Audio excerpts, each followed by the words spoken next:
Punjabi radio ਜੋ S ਸੁਣ ਰਹੇ ਸਾਰੇ ਸਰੋਤਿਆਂ ਨੂੰ ਬਲਵਿੰਦਰ ਕੌਰ ਵੱਲੋਂ ਪਿਆਰ ਭਰੀ ਸਤਿ ਸ਼੍ਰੀ ਅਕਾਲ। ਸਰੋਤਿਓ ਪ੍ਰੋਗਰਾਮ ਖਬਰ ਤੇ ਨਜ਼ਰ ਵਿੱਚ ਹੋਣਗੇ ਸਾਡੇ ਨਾਲ ਬਲਤੇਜ ਪੰਨੂ ਜੀ ਦੱਸਣਗੇ ਭਾਰਤ ਵਿੱਚ ਪੰਜਾਬ ਦੇ ਵਿੱਚ ਕੀ ਘਟਨਾਵਾਂ ਘਟ ਰਹੀਆਂ ਨੇ।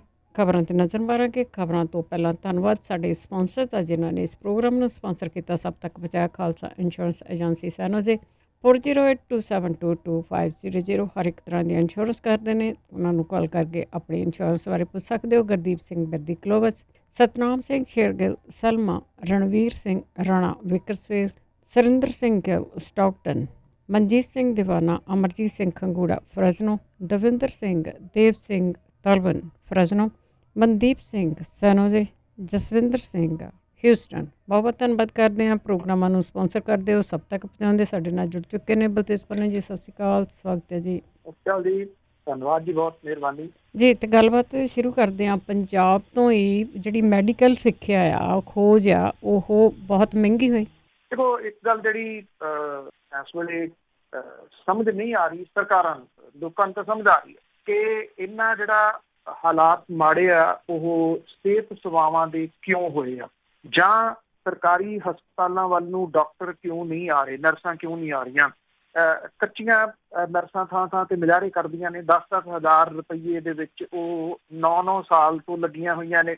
ਜਿਹੜੇ ਡਾਕਟਰ ਨੇ ਉਹਨਾਂ ਦੀ ਤਨਖਾਹ ਉਨੀ ਕੁ ਹੈ ਜਿਹਦੇ ਤੋਂ ਵੱਧ ਜਿਹੜਾ ਜੀ ਇੱਕ ਸਿਕਿਉਰਿਟੀ ਕਰਨ ਵਾਲਾ ਪੈਸੇ ਜਿਹੜੇ ਉਹ ਜ਼ਿਆਦਾ ਬਣਾ ਲੈਂਦਾ। ਜਦੋਂ ਕਿ ਮੈਡੀਕਲ ਸਿੱਖਿਆ ਜਿਹੜੀ ਉਹ ਡੇ ਬਾਈ ਡੇ ਮਹਿੰਗੀ ਹੁੰਦੀ ਤੁਰੀ ਜਾ ਰਹੀ ਹੈ। ਸਰਕਾਰ ਨੇ ਇੰਤਜ਼ਾਮ ਕਰਨੇ ਹੁੰਦੇ ਆ ਕਿ ਮੈਡੀਕਲ ਸਿੱਖਿਆ, ਡਾਕਟਰ ਨਰਸਿਸ ਜਿਹੜੀਆਂ ਨੇ ਉਹਦੇ ਵਿੱਚ ਆਮ ਘਰਾਂ ਦੇ ਬੱਚੇ ਆਉਣ, ਜਿਹੜੇ ਕਿ ਇਸ ਸਿੱਖਿਆ ਨੂੰ ਪ੍ਰਾਪਤ ਕਰਕੇ ਭਲਕਦੇ ਜਿਹੜੇ ਉਹ ਮੁਲਕ ਦੇ ਵਾਸਤੇ, ਸੂਬੇ ਦੇ ਵਾਸਤੇ, ਉਹਨਾਂ ਲੋਕਾਂ ਦੇ ਵਾਸਤੇ ਢਾਲ ਬਣਨ ਜੀ ਜਿਨ੍ਹਾਂ ਨੂੰ ਬਿਮਾਰੀਆਂ ਦੇ ਵਿੱਚ ਲੋੜ ਹੈ। ਇੱਥੇ ਉਲਟ ਹੋ ਰਿਹਾ ਸਾਰਾ ਕੁਛ। ਜਿਹੜਾ ਜੀ ਮੰਤਰੀ ਮੰਡਲ ਨੇ ਜਿਹੜਾ ਜੀ COVID-19 ਦੇ ਸੰਕਟ ਦੇ ਦੌਰਾਨ ਸਰਕਾਰੀ ਤੇ ਪ੍ਰਾਈਵੇਟ ਮੈਡੀਕਲ ਜਿਹੜੀਆਂ ਫੀਸਾਂ ਨੇ ਉਹ ਵਧਾਉਣ ਦਾ ਫੈਸਲਾ ਜਿਹੜਾ ਜੀ ਉਹ ਲੈ ਲਿਆ। ਮੰਤਰੀ ਮੰਡਲ ਨੇ ਪੰਜਾਬ ਦੇ ਜਿਹੜੇ ਸਰਕਾਰੀ ਮੈਡੀਕਲ ਕਾਲਜ ਨੇ ਉਹਨਾਂ ਦੇ ਵਿੱਚ MBBS ਫੀਸ ਜਿਹੜੀ ਆ ਉਹਦੇ 'ਚ 77% ਦਾ ਵਾਧਾ ਕੀਤਾ।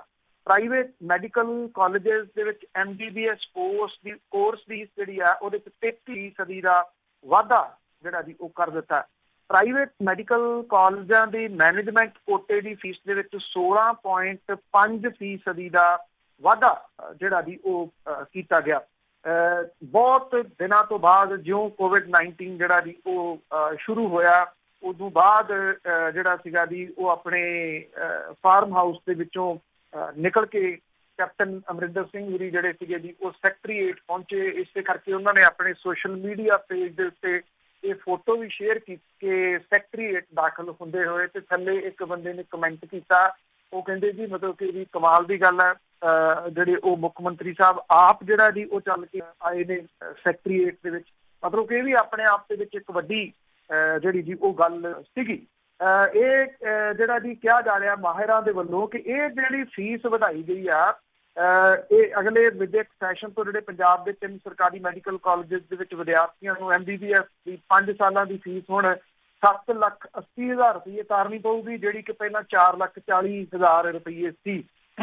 ਪ੍ਰਾਈਵੇਟ ਮੈਡੀਕਲ ਕਾਲਜਾਂ ਦੇ ਵਿੱਚ ਵਿਦਿਆਰਥੀਆਂ ਨੂੰ 5 ਸਾਲਾਂ ਦੀ ਫੀਸ 18 ਲੱਖ ਰੁਪਏ ਦੇਣੀ ਜਿਹੜੀ ਜੀ ਉਹ ਪਊਗੀ, ਜਿਹੜੀ ਕਿ ਪਹਿਲਾਂ 13,50,000 ਰੁਪਏ। ਪ੍ਰਾਈਵੇਟ ਕਾਲਜਾਂ ਦੇ ਵਿੱਚ ਮੈਨੇਜਮੈਂਟ ਦੀਆਂ ਕੋਟੇ ਦੀਆਂ ਸੀਟਾਂ ਜਿਹੜੀ ਫੀਸ ਹੈ ਉਹ 40 ਲੱਖ ਤੇ 30,000 ਤੋਂ ਵਧਾ ਕੇ 47 ਲੱਖ ਰੁਪਏ ਜਿਹੜੀ ਜੀ ਉਹ ਕਰ ਦਿੱਤੀ ਗਈ ਹੈ। ਯੂਨੀਵਰਸਿਟੀ ਦੇ ਮੈਨੇਜਮੈਂਟ ਕੋਟੇ ਦੀ ਫੀਸ 47 ਲੱਖ ਰੁਪਏ ਕੀਤੀ ਗਈ ਹੈ, ਜਿਹੜੀ ਕਿ ਪਹਿਲਾਂ ਹੀ ਜਿਹੜੀ ਉਹ ਵੱਧ ਸੀਗੀ। ਇਹਦੇ 'ਚ 27.5% ਦੀ ਕਟੌਤੀ ਜਿਹੜੀ ਹੈ ਉਹ ਕੀਤੀ ਗਈ ਹੈ। ਹੁਣ ਸਵਾਲ ਜਿਹੜਾ ਜੀ ਸਭ ਤੋਂ ਵੱਡਾ ਇਹ ਆ ਕਿ ਜੇ ਤੁਸੀਂ ਜਿਹੜੀ ਮੁਸੀਬਤ ਦਾ ਜਿਹੜਾ ਸਮਾਂ ਹੈ ਉਹਦੇ ਵਿੱਚ ਇਹ ਠੀਕ ਹੈ ਢਾਂਚਾ ਡੋਲ ਗਿਆ, ਉਹਦੇ ਵਾਸਤੇ ਕੁਛ ਜਿਹੜੀ ਜੀ ਉਹ ਜ਼ਰੂਰਤ ਹੈ, ਪਰ ਇੰਨਾ ਤਾਂ ਪਤਾ ਹੋਣਾ ਚਾਹੀਦਾ ਕਿ ਕਿਸ ਜਗ੍ਹਾ ਤੋਂ ਇਹ ਚੀਜ਼ ਤੁਸੀਂ ਜਿਹੜੀ ਜੀ ਉਹ ਕੱਢਣੀ ਹੈ। ਮਤਲਬ ਕਿ ਭਵਿੱਖ ਦੇ ਉੱਤੇ ਜਿਹੜੀਆਂ ਸਿਹਤ ਸੇਵਾਵਾਂ ਨੇ, ਖਾਸ ਤੌਰ ਦੇ ਉੱਤੇ ਭਵਿੱਖ ਦੀਆਂ ਸਿਹਤ ਸੇਵਾਵਾਂ, ਉਹਦੇ ਉੱਤੇ ਤੁਸੀਂ ਵੱਡਾ ਸਵਾਲੀਆ ਚਿੰਨ੍ਹ ਜਿਹੜਾ ਜੀ ਉਹ ਲਾ ਰਹੇ ਹੋ। ਮੀਨਸ ਕਿ ਸਮਝ ਜਿਹੜੀ ਜੀ ਉਹ ਨਹੀਂ ਗਈ ਕਿ ਕੱਲ੍ਹ ਦੇ ਡਾਕਟਰ ਤੇ ਕੱਲ੍ਹ ਦੇ ਨਰਸਾਂ ਜਿਹੜੀਆਂ ਨੇ ਜੀ ਉਹ ਕਿੱਥੋਂ ਆਉਣਗੇ, ਕਿਵੇਂ ਆਉਣਗੇ, ਔਰ ਖਾਸ ਤੌਰ ਦੇ ਉੱਤੇ ਆਮ ਘਰਾਂ ਦੇ ਜਿਹੜੇ ਬੱਚੇ ਨੇ ਉਹ ਇੰਨੇ ਲੱਖ ਰੁਪਈਆ ਦੇ ਕੇ ਕਿਉਂ ਇਸ ਖੇਤਰ ਦੇ ਵਿੱਚ ਆਉਣਗੇ। ਜੇ ਆਉਣਗੇ ਇੰਨੇ ਪੈਸੇ ਦੇ ਕੇ ਤਾਂ ਫਿਰ ਉਹ ਲੋਕਾਂ ਦੀ ਸੇਵਾ ਦੇ ਵਾਸਤੇ ਤਾਂ ਨਹੀਂ ਨਿਕਲ ਕੇ ਇਹਨਾਂ ਨੂੰ ਜਾਣਗੇ। ਉਹ ਤਾਂ ਆਪਣੇ ਕਰੋੜਾਂ ਰੁਪਈਏ ਦੇ ਵੱਡੇ ਹਸਪੀਟਲ ਜਿਹੜੇ ਜੀ ਉਹ ਖੜੇ ਕਰਨ ਦੇ ਵਾਸਤੇ ਹੀ ਸੋਚ। ਬਿਲਕੁਲ ਜੀ ਬਿਲਕੁਲ, ਕੌਣ ਕਮਲਾ ਫਿਰ ਇੱਧਰ ਨੂੰ ਆਊਗਾ। ਤੇ ਅੱਗੇ ਗੱਲ ਕਰਦੇ ਹਾਂ ਕਾਟੋ ਕਲੇਸ਼ 82 ਮੰਤਰੀਆਂ ਦਾ, ਤੇ ਉਹ ਸਮਝੌਤਾ ਉਹਨਾਂ ਦਾ ਹੋ ਗਿਆ, ਤਾਂ ਜਿਹੜੇ ਟਵੀਟ ਕਰ ਰਹੇ ਸੀਗੇ ਉਹ ਵੇਖਦੇ ਰਹਿ ਗਏ। ਦੇਖੋ, ਇੱਕ ਤਾਂ ਇਹ ਨਹੀਂ ਸਮਝ ਆਉਂਦੀ ਕਿ ਜਿਹੜੇ ਮੰਤਰੀ ਨੇ ਉਹ ਕਹਿੰਦੇ ਜੀ ਇਹ ਮੁਆਫੀ ਜਿਹੜੀ ਆ ਇਹ ਡੈਮੋਕ੍ਰੇਸੀ ਦੀ ਜਿੱਤ ਆ, ਜਮਹੂਰੀਅਤ ਦੀ ਜਿੱਤ ਆ। ਔਰ ਜਿਹੜੇ ਫਾਈਨੈਂਸ ਮਿਨਿਸਟਰ ਨੇ ਜੀ ਉਹ ਉਰਦੂ ਦੇ ਸ਼ੇਰ ਬਹੁਤੇ ਬੋਲਦੇ ਆ, ਫਿਰ ਉਰਦੂ ਦੇ ਸ਼ੇਰ ਬੋਲ ਕੇ ਉਹਨਾਂ ਨੇ ਉਹਦਾ ਤਰਜਮਾ ਵੀ ਕਰਕੇ ਜਿਹੜਾ ਜੀ ਉਹ ਦੱਸਿਆ। ਉਹ ਮੋਸਟਲੀ ਇਸ ਤਰੀਕੇ ਨਾਲ ਹੀ ਗੱਲ ਕਰਦੇ ਆ ਜਿਵੇਂ ਸਾਰੇ ਅਨਪੜ੍ਹ ਲੋਕ ਉਹਨਾਂ ਦੇ ਸਾਹਮਣੇ ਖੜੇ ਹੁੰਦੇ ਆ। ਪੱਤਰਕਾਰ ਭਾਈਚਾਰਾ ਖਾਸ ਤੌਰ ਦੇ ਉੱਤੇ ਵੀ ਸਮਝ ਸਿਰਫ ਉਹਨਾਂ ਨੂੰ ਆ, ਇਹ ਤਾਂ ਕਮਲੇ ਖੜੇ ਆ, ਪਹਿਲਾਂ ਇਹਨਾਂ ਨੂੰ ਬੋਲੋ ਫਿਰ ਉਹਨੂੰ ਤਰਜਮਾ ਕਰਕੇ ਜਿਹੜਾ ਜੀ ਉਹ ਦੱਸੋ ਕਿ ਮੇਰੇ ਕਹਿਣ ਦਾ ਮਤਲਬ ਜਿਹੜਾ ਜੀ ਉਹ ਕੀ ਸੀਗਾ। ਕਹਿੰਦੇ ਕਿ ਮੁੱਖ ਮੰਤਰੀ ਹੋਰਾਂ ਦੀ ਹਾਜ਼ਰੀ ਦੇ ਵਿੱਚ ਜਿਹੜੇ ਚੀਫ ਸਕੱਤਰ ਨੇ ਕਰਨ ਅਵਤਾਰ ਸਿੰਘ ਹੋਰਾਂ ਦੇ ਵੱਲੋਂ ਮਾਫੀ ਮੰਗ ਲੈਣ ਤੋਂ ਬਾਅਦ 2.5 ਹਫ਼ਤਿਆਂ ਤੋਂ ਚੱਲਿਆ ਆ ਰਿਹਾ ਕਹਿੰਦੇ ਰੇੜਕਾ 2.5 ਮਿੰਟਾਂ ਦੇ ਵਿੱਚ ਜਿਹੜਾ ਜੀ ਉਹ ਮੁੱਕ ਗਿਆ। ਮਨਪ੍ਰੀਤ ਸਿੰਘ ਬਾਦਲ ਹੋਰੀ ਕਹਿੰਦੇ ਕਿ ਜੇ 3 ਵਾਰੀ ਕੋਈ ਮਾਫੀ ਮੰਗ ਰਿਹਾ ਤੇ ਉਹਨੂੰ ਮੁਆਫ ਕਰਨਾ ਬਿਹਤਰ ਹੈ, ਜੇ ਮੁਆਫ ਨਹੀਂ ਕਰਦਾ ਤੇ ਫਿਰ ਹੰਕਾਰ ਸਮਝਿਆ ਜਾਂਦਾ। ਮਾਫੀ ਤਾਂ ਵੈਸੇ ਵਿੱਤ ਮੰਤਰੀ ਸਾਹਿਬ ਦੱਸ ਸਕਦੇ ਆ ਕਿ ਮਾਫੀ ਤਾਂ ਇੱਕ ਵਾਰੀ ਮੰਗੀ ਬੜੀ ਹੁੰਦੀ ਹੈ। 2.5 ਹਫ਼ਤਿਆਂ ਤੋਂ ਇਹ ਰੇੜਕਾ ਪਾ ਕੇ ਰੱਖਣ ਦੀ ਜਿਹੜੀ ਜੀ ਉਹ ਕੀ ਜ਼ਰੂਰਤ ਸੀ। ਜਿਹੜੀ ਇਹ ਮੀਟਿੰਗ ਲਾਈ ਗਈ ਇਹਦੇ ਵਿੱਚ ਜੋ ਇਸ ਵੇਲੇ ਪੰਜਾਬ ਜਿਨ੍ਹਾਂ ਸਮੱਸਿਆਵਾਂ ਦੇ ਦਰਪੇਸ਼ ਹੈ ਉਹਦੀ ਕੋਈ ਗੱਲ ਨਹੀਂ ਕੀਤੀ। 30 ਮਈ ਨੂੰ ਜਿਹੜਾ ਜੀ ਫੈਸਲਾ ਕਹਿੰਦੇ ਲਿਆ ਜਾਊਗਾ ਅੱਗੇ ਲੋਕਡਾਊਨ ਵਧਾਉਣਾ ਕਿ ਨਹੀਂ ਵਧਾਉਣਾ। ਪਹਾੜਾਂ ਤੋਂ ਉਤਰ ਕੇ ਆਏ ਸੀ ਤੇ ਕਮ ਸੇ ਕਮ ਇਹਦੇ ਉੱਤੇ ਫੈਸਲਾ ਕੁਝ ਜਿਹੜਾ ਜੀ ਉਹ ਲੈ ਲੈਂਦੇ ਕਿ ਕੀ ਜਿਹੜਾ ਜੀ ਕੀਤਾ ਜਾਣਾ। ਲੋਕਾਂ ਨੂੰ ਵੀ, ਬਿਜ਼ਨਸਮੈਨ ਨੂੰ ਵੀ, ਛੋਟੇ ਬਿਜ਼ਨਸਮੈਨ ਨੂੰ ਵੀ ਜਿਹੜਾ ਇੱਕ ਭੈ ਬਣਿਆ ਹੋਇਆ, ਇੱਕ ਡਰ ਬਣਿਆ ਹੋਇਆ, ਉਹਦੇ ਮਨ ਦੇ ਵਿੱਚੋਂ ਉਹ ਡਰ ਨਿਕਲਦਾ। ਲੋਕਡਾਊਨ ਵਧਣਾ ਨਹੀਂ ਵਧਣਾ, ਦਿਨ ਦਾ ਵਧਣਾ, ਰਾਤ ਦਾ ਵਧਣਾ, ਚੁੱਕ ਦੇਣਾ, ਸਾਰਾ ਦੁਬਾਰਾ ਲਾ ਦੇਣਾ, ਕੁਝ ਵੀ ਜਿਹੜਾ ਜੀ ਉਹ ਨਹੀਂ ਸਮਝ ਆਇਆ। ਜੇ ਤੁਹਾਨੂੰ ਯਾਦ ਹੋਵੇ ਜਦੋਂ ਇਹ ਰੇੜਕਾ ਸ਼ੁਰੂ ਹੋਇਆ ਤਾਂ ਇਹਦੇ ਵਿੱਚ ਇੱਕ ਜਿਹੜੇ MLA ਨੇ ਗਿੱਦੜਬਾਹਾ ਤੋਂ ਰਾਜਾ ਵੜਿੰਗ, ਉਹਨਾਂ ਦੇ ਟਵੀਟ ਵਾਹਵਾ ਜਿਹੜੇ ਵੀ ਉਹ ਚਰਚਿਤ ਹੋਏ ਸੀ। ਤਕਰੀਬਨ 5 ਟਵੀਟ ਉਹਨਾਂ ਨੇ ਉੱਪਰ ਥੱਲੇ ਜਿਹੜੇ ਉੱਤੇ ਸੀਗੇ। ਇਹ ਟਵੀਟ ਤੇ ਜਿਹੜੇ ਸਕਰੀਨ ਸ਼ਾਟ ਨੇ ਉਹ ਹੈਗੇ ਨੇ, ਜਿਹਦੇ ਵਿੱਚ ਉਹਨਾਂ ਨੇ ਇਹ ਗੱਲ ਉਠਾਈ ਸੀ ਕਿ ਕਰਨ ਅਵਤਾਰ ਸਿੰਘ ਜਿਹੜੇ ਚੀਫ ਸਕੱਤਰ ਨੇ ਉਹਨਾਂ ਦੇ ਮੁੰਡੇ ਦਾ ਸ਼ਰਾਬ ਦਾ ਕਾਰੋਬਾਰ ਹੈ। ਉਹਨਾਂ ਨੇ ਇਹ ਗੱਲ ਕਹੀ ਸੀ ਕਿ ਇਹਦੀ ਜਾਂਚ ਜਿਹੜੀ ਆ ਉਹ ਮੁੱਖ ਮੰਤਰੀ ਕਰਵਾਉਣ। ਉਹਨਾਂ ਨੇ ਉਹਨਾਂ ਬੰਦਿਆਂ ਦੇ ਨਾਮ ਵੀ ਲਿਖਿਆ ਉਹ ਟਵੀਟ ਦੇ ਵਿੱਚ ਜਿਨ੍ਹਾਂ ਦੇ ਨਾਲ ਇਹਦਾ ਸਾਂਝਾ ਕਾਰੋਬਾਰ ਹੈ। ਹੁਣ ਉਹ ਕਹਿੰਦੇ ਜੀ ਕਰਨ ਅਵਤਾਰ ਹੋਰਾਂ ਨੇ ਇਹ ਕਹਿ ਦਿੱਤਾ ਕਿ ਨਹੀਂ ਮੇਰੇ ਮੁੰਡੇ ਦਾ ਕੋਈ ਕਾਰੋਬਾਰ ਨਹੀਂ। ਹੁਣ ਸਵਾਲ ਇਹ ਆ ਕਿ ਰਾਜਾ ਵੜਿੰਗ ਹੋਰਾਂ ਦੇ ਉਹ ਟਵੀਟ ਜਿਹੜੇ ਅੱਗੇ ਮੰਤਰੀਆਂ ਨੇ ਰੀਟਵੀਟ ਕੀਤੇ ਸੀ, MLAs ਨੇ ਰੀਟਵੀਟ ਕੀਤੇ ਸੀਗੇ ਜੀ, ਉਹਦਾ ਕੀ ਬਣੂਗਾ? ਕੀ ਰਾਜਾ ਵੜਿੰਗ ਹੋਰੀ ਮੁਆਫੀ ਮੰਗਣਗੇ ਇਸ ਗੱਲ ਦੀ ਕਿ ਉਹਨਾਂ ਨੇ ਬਿਨਾਂ ਤੱਥਾਂ ਤੋਂ ਜਿਹੜਾ ਜੀ ਉਹ ਇਲਜ਼ਾਮ ਲਾਤੇ ਸੀਗੇ ਚੀਫ ਸਕੱਤਰ ਦੇ ਉੱਤੇ? ਜੇ ਇਹ ਇਲਜ਼ਾਮ ਨਹੀਂ ਸੀਗੇ, ਸਹੀ ਸੀ, ਤਾਂ ਫਿਰ ਇਹ ਗੱਲ ਨਿਬੜ ਕਿਵੇਂ ਗਈ ਜਿਹੜਾ ਜੀ? ਜੇ ਇਹ ਗੱਲ ਸਹੀ ਸੀ ਤਾਂ ਫਿਰ ਕੀ ਕਹਿ ਦੇਣ ਦੇ ਨਾਲ ਬਿਜ਼ਨਸ ਜਿਹੜਾ ਜੀ ਉਹਨਾਂ ਦਾ ਨਹੀਂ ਰਿਹਾ ਔਰ ਆਬਕਾਰੀ ਵਿਭਾਗ ਦੇ ਵਿੱਚ ਪੈ ਰਿਹਾ ਘਾਟਾ ਜਿਹਨੂੰ ਜ਼ੋਰ ਸ਼ੋਰ ਦੇ ਨਾਲ ਉਠਾਇਆ ਸੀਗਾ ਰਾਜਾ ਵੜਿੰਗ ਹੋਰਾਂ ਨੇ ਖਾਸ ਤੌਰ ਦੇ ਉੱਤੇ, ਉਹ ਪੂਰਾ ਹੋ ਗਿਆ ਜੀ ਘਾਟਾ? ਜਾਂ ਉਹ ਪੂਰਾ ਹੋਣ ਵੱਲ ਨੂੰ ਕਿਹੜੀ ਵਿਉਂਤਬੰਦੀ ਕੋਈ ਵੀ ਨਹੀਂ ਜੀ ਜੀ ਜੀ। ਤੇ ਅੱਗੇ ਗੱਲ ਕਰਦੇ ਹਾਂ ਬੀਜ ਘਟਾਲੇ ਦੀ। ਕਹਿੰਦੇ ਹੁੰਦੇ ਵੀ ਜੋ ਕੁਝ ਵੀ ਕਰਨਾ ਹੋਵੇ ਜਿਹਦੇ ਤੇ ਟੇਕ ਕੇਅਰ ਨਾ ਕਰਨੀ ਹੋਵੇ ਤਾਂ ਇੱਕ ਜਾਂ ਤਾਂ ਉਹ ਸਿੱਟ ਬਣਾ ਦਿੰਦੇ ਆ ਤੇ ਜਾਂ ਉਹ ਵਿਜੀਲੈਂਸ ਨੂੰ ਦੇ ਦਿੰਦੇ ਆ। ਇਸ ਤਰ੍ਹਾਂ ਦੇ ਮਾਮਲੇ ਤਾਂ ਇੱਥੇ ਵੀ ਇਦਾਂ ਦਾ ਹੀ ਹੋਇਆ ਕੁਝ। ਦੇਖੋ, ਘੁਟਾਲਾ ਤੇ ਪੰਜਾਬ ਤੇ ਮੰਤਰੀ ਇਹ ਤਿੰਨ ਚੀਜ਼ਾਂ ਜਿਹੜੀਆਂ ਜੀ ਇਹ ਬਰਾਬਰ ਚੱਲਦੀਆਂ। ਘੁਟਾਲਾ ਹੋਵੇ ਤੇ ਪੰਜਾਬ 'ਚ ਨਾ ਹੋਵੇ ਬੜਾ ਹੈਰਾਨੀ ਹੋ ਜਾਂਦੀ ਹੈ ਕਈ ਵਾਰੀ, ਤੇ ਜੇ ਪੰਜਾਬ ਦੇ ਵਿੱਚ ਘੁਟਾਲਾ ਹੋਵੇ ਉਹਦੇ ਵਿੱਚ ਕੋਈ ਮੰਤਰੀ ਸ਼ਾਮਲ ਨਾ ਹੋਵੇ ਇਹ ਉਦੋਂ ਵੱਡੀ ਹੈਰਾਨੀ ਹੋਈ। ਏਦਾਂ ਵੀ ਹੋ ਸਕਦਾ। ਬਿਕਰਮ ਸਿੰਘ ਮਜੀਠੀਆ ਉਹਦੀ ਬੜੇ ਜ਼ੋਰਦਾਰ ਤਰੀਕੇ ਦੇ ਨਾਲ ਉਠਾ ਰਹੇ ਆ ਪਿਛਲੇ ਦਿਨਾਂ ਤੋਂ ਕਿ ਬੀਜ ਘੁਟਾਲਾ ਹੋਇਆ ਪੰਜਾਬ ਦੇ ਵਿੱਚ। ਜਿਹੜਾ ਝੋਨੇ ਦਾ ਬੀਜ ਆ 128 129 ਉਹ ਬਿਨਾਂ ਸਰਕਾਰ ਦੀ ਪਰਮਿਸ਼ਨ ਤੋਂ ਮਹਿੰਗੇ ਭਾਅ ਦੇ ਵਿੱਚ ਵੇਚਿਆ ਜਿਹੜਾ ਜੀ ਹੋ ਗਿਆ। ਇਹ ਕਿਹਾ ਜਾ ਰਿਹਾ ਕਿ ਕਿਸਾਨਾਂ ਦੀ ਲੁੱਟ ਜਿਹੜੀ ਆ ਜੀ ਉਹ ਕਹਿੰਦੇ ਕਿ FIR ਦਰਜ ਕੀਤੀ ਨੂੰ 15 ਦਿਨ ਬੀਤ ਗਿਆ, ਅਜੇ ਤੱਕ ਨਕਲੀ ਬੀਜ ਬਣਾਉਣ ਵਾਲੇ ਤੇ ਜਮ੍ਹਾਂ ਕਰਕੇ ਰੱਖਣ ਵਾਲੀਆਂ ਥਾਵਾਂ ਦੇ ਉੱਤੇ ਛਾਪੇਮਾਰੀ ਨਹੀਂ, ਇਹਦੇ ਵਿੱਚ ਕੋਈ ਗ੍ਰਿਫਤਾਰੀ ਜਿਹੜੀ ਉਹ ਨਹੀਂ ਕੀਤੀ ਗਈ। ਦੂਜੇ ਪਾਸੇ ਇੰਨਾ ਜਿਹੜਾ ਜੀ ਉਹ ਪਤਾ ਲੱਗਾ ਕਿ ਇਸ ਮਾਮਲੇ ਨੂੰ ਵਿਜੀਲੈਂਸ ਨੂੰ ਜਿਹੜਾ ਜੀ ਉਹ ਸੌਂਪ ਦਿੱਤਾ।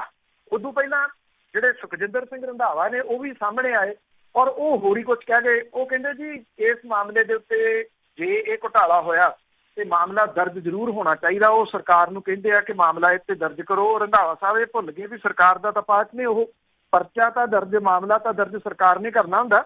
ਸਰਕਾਰ ਨੂੰ ਉਹ ਕਿਹਨੂੰ ਕਹਿ ਰਹੇ ਆ ਕਿ ਮਾਮਲਾ ਦਰਜ ਜਿਹੜਾ ਜੀ ਉਹ ਕੀਤਾ ਜਾਵੇ। ਹਾਂ, ਇੱਕ ਗੱਲ ਉਹ ਜਿਹੜੀ ਨਹੀਂ ਕਹਿ ਰਹੇ ਉਹ ਇਸ ਕਰਕੇ ਕਹਿ ਰਹੇ ਆ, ਉਹ ਕਹਿੰਦੇ ਐਵੇਂ ਮੇਰੇ ਨਾਲ ਤਾਂ ਬੰਦੇ ਨੂੰ ਜੋੜਿਆ ਜਾ ਰਿਹਾ। ਇਹ ਜਿਹੜਾ ਮੰਤਰਾਲਾ ਹੈ, ਜਿਹੜਾ ਖੇਤੀਬਾੜੀ ਮੰਤਰਾਲੇ ਨਾਲ ਜੁੜਿਆ ਹੋਇਆ, ਇਹਨੂੰ ਤਾਂ ਮੁੱਖ ਮੰਤਰੀ ਕੈਪਟਨ ਅਮਰਿੰਦਰ ਸਿੰਘ ਹੋਰੀ ਵੇਖਦੇ ਆ।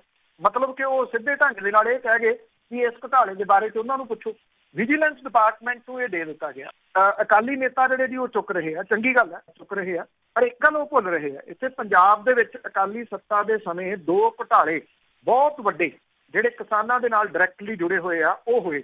ਇਰੀਗੇਸ਼ਨ ਡਿਪਾਰਟਮੈਂਟ ਦਾ ਘੁਟਾਲਾ ਸਭ ਨੂੰ ਯਾਦ ਹੋਣਾ, ਜਿਹਦੇ ਚ ਗੁਰਿੰਦਰ ਸਿੰਘ ਭਾਪਾ ਜਿਹੜਾ ਜੀ ਉਹ ਗ੍ਰਿਫਤਾਰ ਕੀਤਾ ਗਿਆ ਸੀਗਾ, ਉਹ ਜ਼ਮਾਨਤ ਦੇ ਉੱਤੇ ਬਾਹਰ ਆ ਗਿਆ। ਕੀ ਹੋਣਾ ਉਹ ਸਭ ਨੂੰ ਪਤਾ। ਉਹ ਇਸ ਕਰਕੇ ਜਿਹੜਾ ਜੀ ਬਾਹਰ ਹੈ, ਇਸ ਕਰਕੇ ਉਹਨੂੰ ਕੁਝ ਨਹੀਂ ਹੋਣਾ, ਕਿਉਂਕਿ ਉਹਨੇ ਲਿਖਤੀ ਰੂਪ ਦੇ ਵਿੱਚ ਉਦੋਂ ਦੇ 2 ਮੰਤਰੀਆਂ ਦਾ ਨਾਮ ਦਿੱਤਾ ਸੀ, ਖਾਤੇ ਵੀ ਦੱਸਦੇ ਕਿ ਇਹਨਾਂ ਖਾਤਿਆਂ ਦੇ ਵਿੱਚ ਇੰਨੇ ਕਰੋੜ ਜਿਹੜਾ ਜੀ ਉਹ ਪਵਾਇਆ ਗਿਆ। ਉਹਦੀਆਂ ਕਾਪੀਆਂ ਜਿਹੜੀਆਂ ਬਹੁਤ ਸਾਰੇ ਪੱਤਰਕਾਰਾਂ ਦੇ ਕੋਲੇ ਮੌਜੂਦ ਨੇ, ਮੇਰੇ ਕੋਲ ਵੀ ਉਹਦੀ ਜਿਹੜੀ ਕਾਪੀ ਆ ਉਹ ਹੈਗੀ ਆ। ਉਹਦੇ ਵਿੱਚ ਕੁਝ ਅਫਸਰਾਂ ਦੇ ਨਾਮ ਸੀਗੇ, IAS ਅਫਸਰਾਂ ਦੇ, ਜਿਨ੍ਹਾਂ ਦੇ ਖਾਤਿਆਂ ਦੇ ਵਿੱਚ ਜਿਹੜੇ ਜੀ ਉਹ ਪੈਸੇ ਗਏ ਸੀ। ਉਹ 2 ਸਾਬਕਾ ਮੰਤਰੀ, ਸਭ ਨੂੰ ਪਤਾ ਅਕਾਲੀਆਂ ਦੇ ਜਿਹੜੇ ਜੀ ਉਹ ਕਿਹੜੇ ਨੇ, ਜਿਨ੍ਹਾਂ ਦੇ ਕੋਲੇ ਇਹ ਮੋਟਾ ਪੈਸਾ ਜਿਹੜਾ ਜੀ ਉਹ ਗਿਆ ਸੀ। 2000 ਕਰੋੜ ਰੁਪਏ ਦਾ ਇਹ ਇਰੀਗੇਸ਼ਨ ਘੁਟਾਲਾ ਸੀ। ਅੱਜ ਤੱਕ ਅਕਾਲੀ ਦਲ ਵਾਲੇ ਉੱਤੇ ਨਹੀਂ ਬੋਲੇ, ਕਾਂਗਰਸ ਨੇ ਉਹਦੀ ਕੋਈ ਇਨਵੈਸਟੀਗੇਸ਼ਨ ਨਹੀਂ ਕਰਾਈ। ਉਹ ਵਿਜੀਲੈਂਸ ਦੀ ਜਾਂਚ ਕਿੱਥੇ ਖੜੀ ਆ, ਕਿਸੇ ਨੂੰ ਕੁਝ ਨਹੀਂ ਪਤਾ।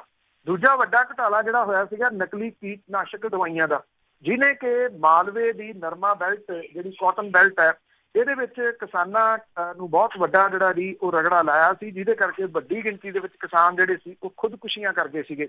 ਇਹਦੇ ਵਿੱਚ ਉਦੋਂ ਦੇ ਇੱਕ ਜਿਹੜੇ ਖੇਤੀ ਮੰਤਰੀ ਨੇ, ਤੋਤਾ ਸਿੰਘ ਹੋਰਾਂ ਦਾ ਨਾਮ ਸਿੱਧਾ ਜਿਹੜਾ ਜੀ ਉਹ ਬੋਲਦਾ ਸੀ।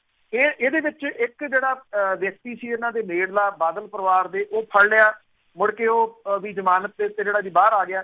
ਇਹ ਘੁਟਾਲਾ ਜਿਹੜਾ ਸੀਗਾ ਇਹ ਘੱਟੋ ਘੱਟ 5 ਤੋਂ ਲੈ ਕੇ 6000 ਕਰੋੜ ਰੁਪਏ ਦਾ ਘੁਟਾਲਾ ਸੀ। ਨਾ ਕੋਈ ਕੰਪਨੀ, ਨਾ ਕੋਈ ਨਾਮ, ਪਤਾ ਨਹੀਂ ਕਿੱਥੇ ਘੋਲ ਕੇ ਜਿਹੜੀਆਂ ਦਵਾਈਆਂ ਸੀ ਉਹ ਇਹ ਕਿਸਾਨਾਂ ਨੂੰ ਵੇਚੀ ਗਏ। ਔਰ ਇਸ ਨਕਲੀ ਦਵਾਈਆਂ ਨੇ, ਕੀਟਨਾਸ਼ਕ ਦਵਾਈਆਂ ਨੇ ਸੱਤਿਆਨਾਸ਼ ਜਿਹੜਾ ਜੀ ਉਹ ਕਰਕੇ ਰੱਖ ਦਿੱਤਾ ਸੀਗਾ ਨਰਮੇ ਦੀ ਫਸਲ ਦਾ। ਹੁਣ ਉਹ ਨਾ ਉਹਦੇ ਬਾਰੇ ਜਿਹੜਾ ਜੀ ਕੁਛ, ਨਾ ਕਾਂਗਰਸ ਦੀ ਮੌਜੂਦਾ ਸਰਕਾਰ ਜਿਹੜੀ ਬੋਲੀ, ਜਿਹੜੀ ਪਹਿਲਾਂ ਕਹਿੰਦੀ ਸੀ ਕਿ ਅਸੀਂ ਸਾਰਾ ਕੁਛ ਜਿਹੜਾ ਜੀ ਕਰਾਂਗੇ।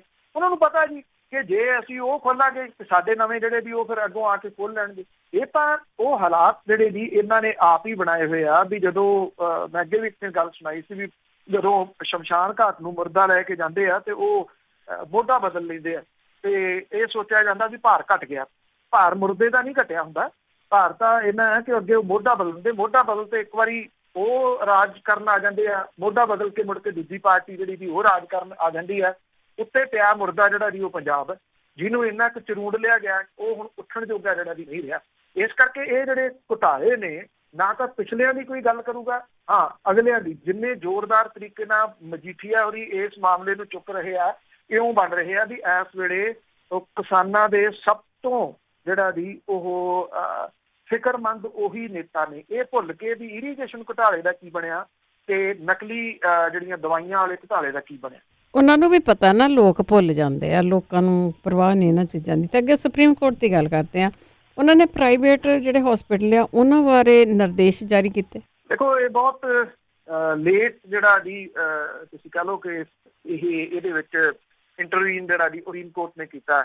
ਇਹ ਬਹੁਤ ਅਰਲੀ ਜਿਹੜਾ ਜੀ ਉਹ ਹੋਣਾ ਚਾਹੀਦਾ ਸੀਗਾ, ਪਰ ਹੋਊਗਾ ਇਹਦਾ ਕੁਝ ਜਾਂ ਨਹੀਂ ਉਹ ਬਾਅਦ ਵਾਲੀ ਜਿਹੜੀ ਜੀ ਉਹ ਗੱਲ ਹੈ। ਭਾਰਤ ਦੇ ਚੀਫ ਜਸਟਿਸ ਐਸ ਬੋਬੜੇ ਨੇ ਕੇਂਦਰ ਸਰਕਾਰ ਨੂੰ ਜਿਹੜੀ ਜੀ ਨਿਰਦੇਸ਼ ਦਿੱਤੇ ਆ ਕਿ ਕਰੋਨਾ ਵਾਇਰਸ ਦੇ ਮਰੀਜ਼ਾਂ ਦਾ ਮੁਫਤ ਇਲਾਜ ਕਰਨ ਦੇ ਬਾਰੇ ਵਿਚਾਰ ਕੀਤਾ ਜਾਵੇ। ਇਸ ਤਰ੍ਹਾਂ ਦੇ ਪ੍ਰਾਈਵੇਟ ਹਸਪੀਟਲਾਂ ਦੀ ਪਛਾਣ ਕੀਤੀ ਜਾਵੇ ਜਿਹਦੇ ਵਿੱਚ ਕਰੋਨਾ ਦੇ ਮਰੀਜ਼ਾਂ ਦਾ ਮੁਫਤ ਜਾਂ ਘੱਟੋ ਘੱਟ ਦਰਾਂ ਦੇ ਉੱਤੇ ਇਲਾਜ ਜਿਹੜਾ ਜੀ ਹੋ ਸਕੇ।